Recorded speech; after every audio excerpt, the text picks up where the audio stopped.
Our topic this week could be described as a tale of four cities. We explore Christianity as it developed between the years 180 and 250 in four key centres of the Roman Empire: Rome, Alexandria in Egypt, Antioch in Palestine, and Carthage in North Africa. In Rome, we look at the historical evidence for the deaths of the apostles Peter and Paul. We look at early house churches, early leadership structures around the Bishop of Rome, who by this time was being called Papa or Pope.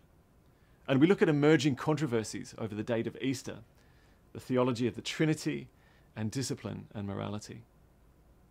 In Alexandria, we meet two intellectual giants of early Christianity, Clement of Alexandria and Origen. Origen in particular was the first great Christian biblical scholar and philosopher, believed by many contemporaries to be the greatest philosopher of his day. But he was also a radically committed disciple of Christ. He was only saved from following his father to martyrdom because his mother hid his clothes, which prevented Origen from leaving the villa.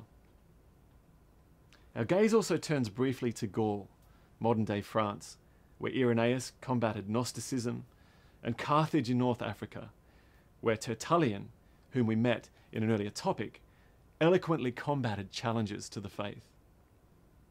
In the final part of our topic, we consider the emergence of a 2nd century charismatic movement called Montanism.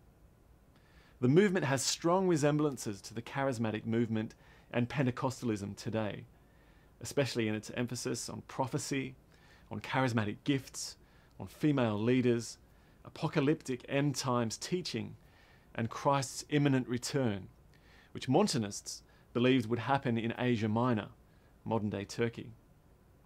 And like modern-day charismatic movements and Pentecostalism, Montanists caused controversy.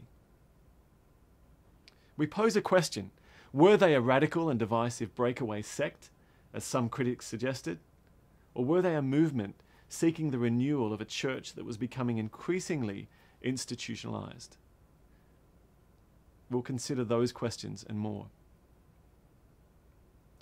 As usual, have a look at the discussion questions for this topic in the reading section below, and keep those discussion questions in mind as you read through the lecture notes and the readings in your two textbooks, Hall's Doctrine and Practice and Stevenson's A New Eusebius. And once again, make sure you catch the webinar either on campus at St Mark's in Canberra, live online, or the recorded version, which will appear in the webinar section below. And as always, please get in touch with me if you have any questions or concerns. I look forward to your discoveries in the webinar and on the discussion forum.